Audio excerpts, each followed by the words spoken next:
My question to you is how do you find and what do you put under the table in the kitchen table? So my questions involving that, or the way I think about it, is the first thing I think about is food and it getting crunched into the carpet. So what kind of material do you need to that it can be cleaned? Yeah.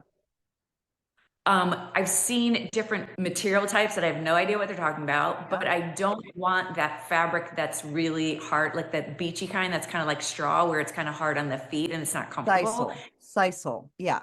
Yeah. You don't want sisal. It is hard on the feet. Yep. And also it's very hard to move furniture on. And you need to Yeah. pull chairs in and out. So you're absolutely right. That is not on the list of options.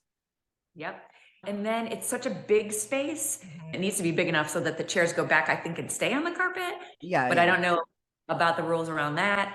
Like I said, it's a big kitchen and we're not used to this big kitchen and it's just this open floor plan. So it's Right. like, I understand why my friends tell me I need a carpet under that table. And I know the term grounding Yeah. it, but I don't, if you could elaborate on that, like what does that mean exactly? But how do you tie that color? Although it's going to be neutral, but I want it to be dark enough so that if food gets smashed, Mhm. stains aren't visible. Like you said, Lisa, it's a very big space. You can see into the kitchen from the dining table. You can see into, would you call that the family room or the living room? Family room in the back is the family Yep, room. in the back, which is in the back, and then over to the side there, it's such a big room that there's another little seating area that you've got there with looks like a couple of chairs and a little table. That really is in the same space as the dining room. The other rooms you can just kind of you can see into. Kitchen's over to the right, family room's over to the left. The dining room is behind those two things. I mean, it's really got all these great windows, floor to ceiling windows. It's very open and airy, the entire space. And I can see why your friends have said, oh, you need a carpet to ground this spot. And I think what they mean is to delineate an area. And when you have open floor plans, that's what many people do. They use rugs to delineate the different activities that are happening in the same room.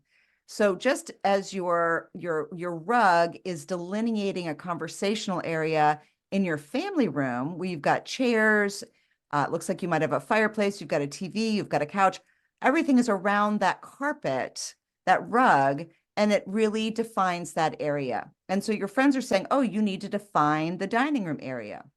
Now, I would push back on that just a little bit and say that the shape of the room in some ways is already doing that for you. You've got these wraparound windows here and the chandelier. And so in some ways, this area does feel like it's already visually separated from the other areas.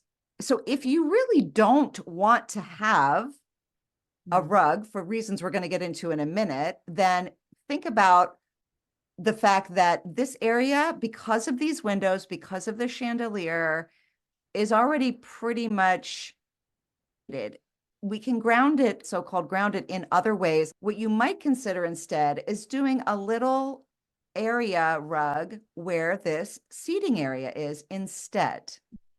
That would delineate this seating area from the dining room table area, because those two things are in the same room. If you just had one carpet under the seating area, which again is two chairs, a little table, that may do the trick. That may break up this space into two distinct areas.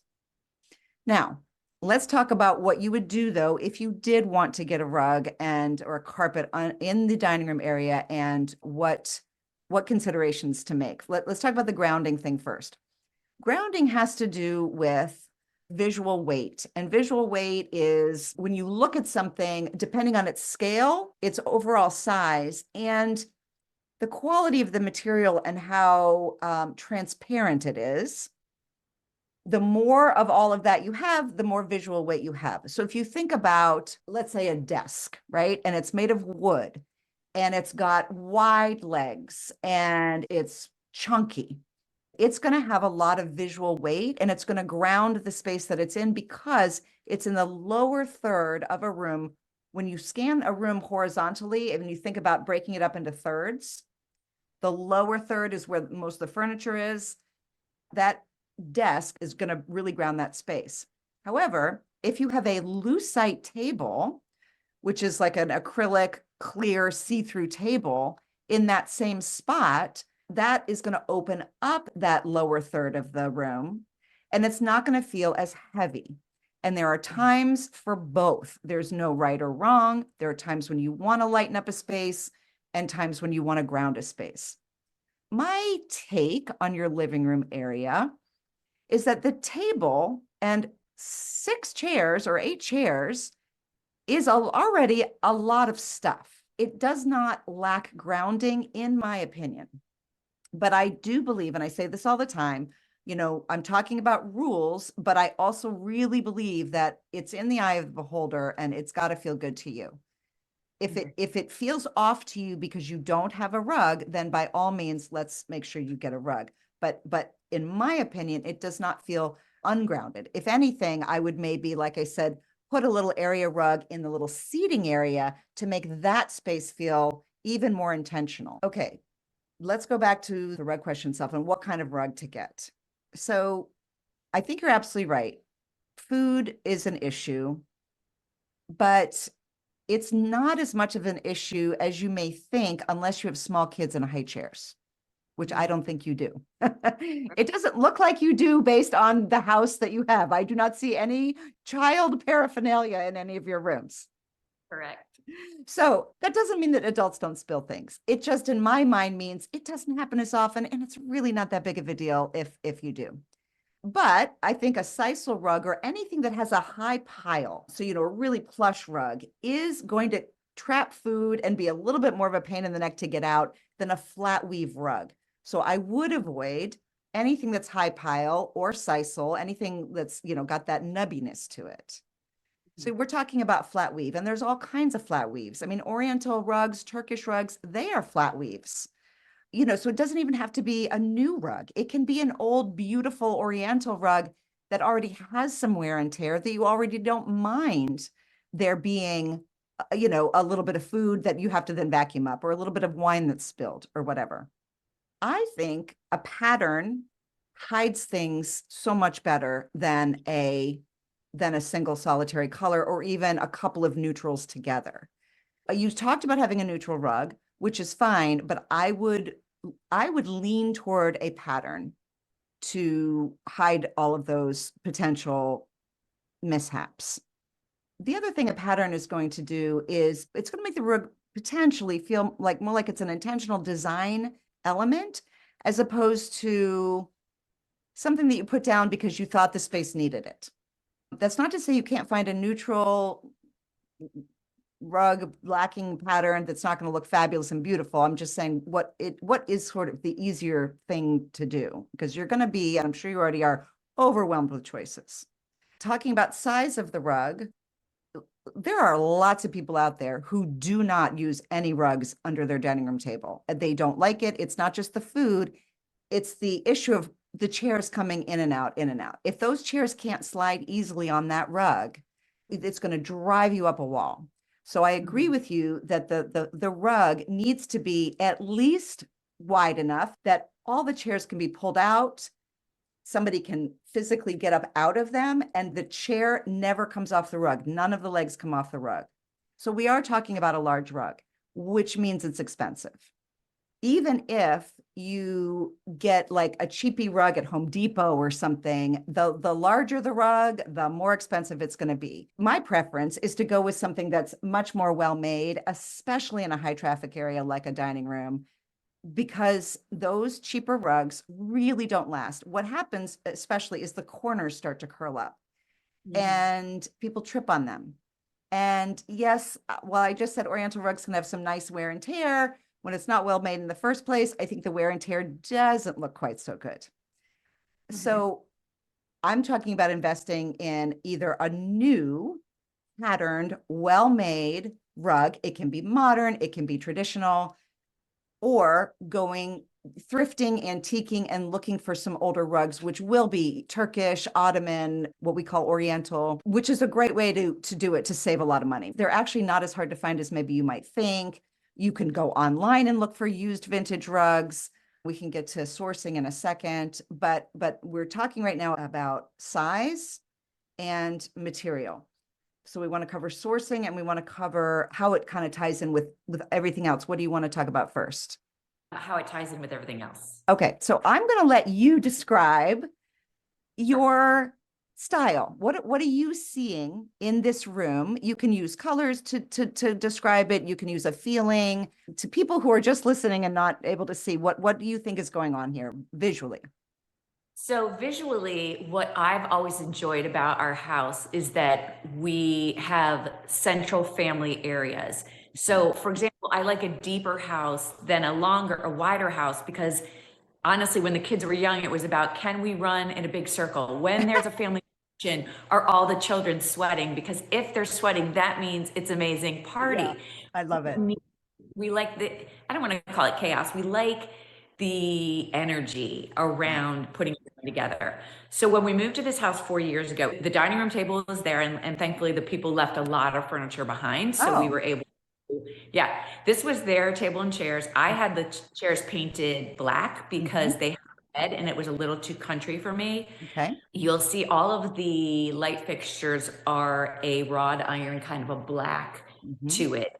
So overall, it feels almost Western in like there's a lot of stone, there's the fireplaces. So this is actually the 2 leather high back chairs and an ottoman from our previous house that we had by our fireplace family room. And the family left behind a chess table. So we lay chess there. And then the picture behind it is oh gosh, I'm trying to think of all these names. It's what style is it? Anyway, my friend that I work with at Microsoft started doing art.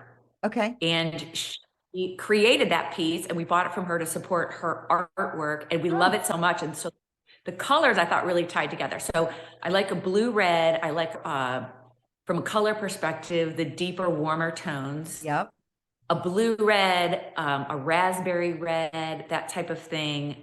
So you'll see that there. And then I didn't really send a good picture of the place where the couch is, but the carpet there has a little bit of browns in it, a little bit of peaches and stuff like that. You mean the area rug that's in the family room area? Yeah. Correct. Yeah. And then that couch that's in there, the love seat, it's brown. And then the gray chairs in there turn. Love so it. You can really big about conversations. So I want these to not exclude anyone. That's my goal, to always have these gathering places and have them be, conducive to the dogs, the toddlers, the, people who want to sit and not move all day, but are super comfortable and they're part of the group. Right. It's lovely. The walls in the photo I'm looking at, they look kind of like a yellow buff kind of color. Yep, there's a lot of gold here. Okay. But what's nice about it is that each piece of art seems to kind of pull that color. Like when you turn towards the chess table area, it looks a little bit more towards gold, which pulls the gold out of that picture. So the yellow color has worked because it's a lot of wall and I really don't want to pay to paint it a different color. Yep. Also, it matches the fireplace and everything. And the floors are so beautiful and deep. Yeah. And that's another thing. It's like, I don't want to necessarily have something so light and neutral that it's just like screaming and it doesn't fit. But at the same time, I don't want to go dark because we already have dark on the floor. You know what I mean? So there's that. Yep. I love the artwork. I love that you've got an abstract painting. I love that it's from a friend. It looks like the painting that's above the fireplace in the family room is a still life or something. Maybe a botanical, which I love that it's a different medium, a different style than the abstract one. I think that they look great on these walls. And I would say that I'm never so much making a decision about where to hang art based on whether or not it has colors I already have in a room, but I am looking at how does it look on the wall? Does it really pop off of the wall or does it kind of feel like it's kind of faded? It's very much like that old school thing when you do your colors. Gosh, we did this with my mom in like, I don't know, the 70s or 80s or something. And you hold up all these colors and you say, oh, I'm a spring, I'm an autumn, I'm a winter. You remember what I'm talking about? Yes, absolutely. Yeah. So it's kind of like the same thing with art on walls. I mean, sometimes you put a piece of art up on a wall and the color of the wall just doesn't do anything for that piece of art. And that is not the case here. I think that they both of these pieces of artwork look really great. And I also think they add a lot of personality to this space to keep it from looking generic. And I think that's maybe what we want to make sure doesn't happen is we're trying to get away from generic decorating and really hone in on your signature style. And so the carpet, I would find something that has the colors and a pattern that just make you giddy, that you just absolutely love. And I would think too about where you fall on the old new continuum in terms of mixing things together. So I love antiques and I love old things is on one end. And then on the other end is I like everything new. I like everything to be in perfect condition and streamlined and, you know, whatever, however you define old and new or whatever those two words kind of conjure up in your head. Where on that continuum do you fall? I believe that most rooms feel like they are alive when there is a mix. I don't dictate where on the continuum you should fall. I'm just saying when you go all the way to one end and everything is brand new, or you go all the way to the other end and everything is old, the room is going to feel like it's not lived in. And that's because when we mix old and new together, we are saying that our homes are evolving. They're reflecting an evolution of our own lived experience because we do collect things over time. And they are then an expression of who we are over time and different aspects of our personality, different aspects of what we were interested in at different points in our lives. So in this room, I would say to you, look around and see what elements do you feel are missing? Is something older kind of missing, something worn? Is pattern missing? Is a shot of color missing? And then you go, okay, well, like you said, I love these reds and like raspberry red, and I like this gold color. I see in that abstract painting, there's a little bit of blue in there. And you may want to find a rug that just really celebrates the love that you have of those colors, because it sounds to me like they really, I mean, you really feel strongly about them. Then you can decide how modern do I want to go? How old do I want to go? And you know, continue your search that way. And then of course you have to go on size, which will always be the hang up. Is this helping at all? It is helping, yes. And I don't know if you can see this in the pictures, but the angle in the windows in that far section I'm waving at, Mm-hmm. this is flat, this is angled, and this is Mhm. flat. Yep. It's going to be, maybe have to be cut on that one corner. That's the only thing that I think about. To me, that feels like it's got to be custom. But then I was thinking, if it's an older rug, you can just get a carpet company to kind of cut that one corner and just finish that corner. So Yes. it would fit. So I think I just answered my own question, Well, but or you could think about an oval rug. Harder to find, but could be worth the wait. But you're absolutely right. A carpet company can do that with any rug, you know. I mean, you can get wall-to-wall carpet and have them cut it to a specific size and they'll finish off the edges. I would get some painter's tape out and I would lay out the perimeter of what you're looking for on the floor. And I would go as far as you can go with the chairs pulled out and then measure and see how big are we talking. And then go as far as you can go with somebody still being able to get out comfortably and see how small you can go. You know what I mean? So yeah, so we're talking pulling in some of the colors that you love, making sure it's big enough, making sure it's a flat weave, sourcing. One of the first ideas that popped into my head, and I can't recommend them based on personal experience because I don't own them, but I do know a lot of people love Ruggable because you can literally put it in the washing machine. Now, we're talking about a huge one. You would probably have to take it outside and hose it down. But I know that people like it for that reason. But I don't, and I think you know this already. I don't think it needs to be a Ruggable in the dining room because I just don't think it's going to be as much food as you might be worried about.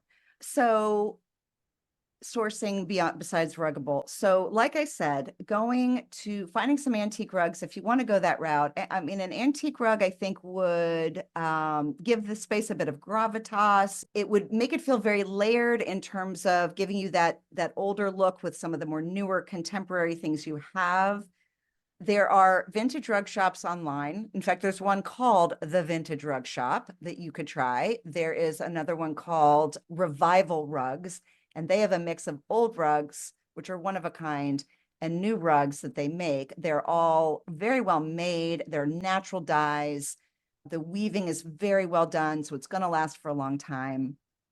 And then after that, we're talking about going to a place like an actual honest to goodness rug store that we're talking, I mean, a rug that big, it could be $9,000. It could be $12,000. I mean, it gets expensive when you buy new quality rugs.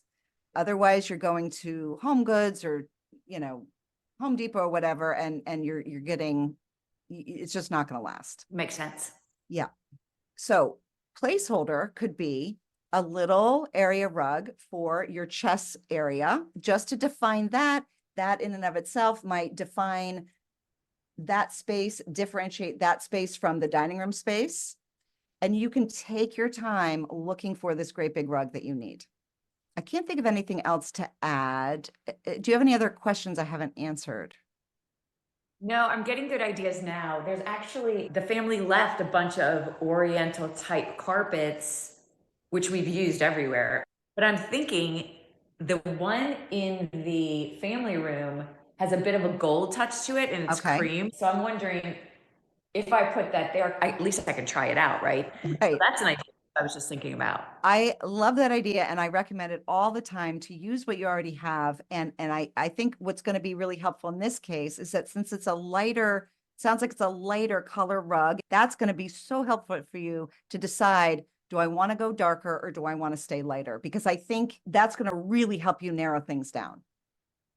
Then when you're out and about, you're at an antique show or fair, or you're looking online or whatever, you can keep scrolling or keep walking past the light colored things or the dark colored things once you've lived with it for just a little bit, being light colored. Because I don't know what a light colored rug would do in there, partly because I'm just not standing in there. I don't think it would look bad at all. It might be nice to see that contrast between the black chairs and something that's lighter underneath.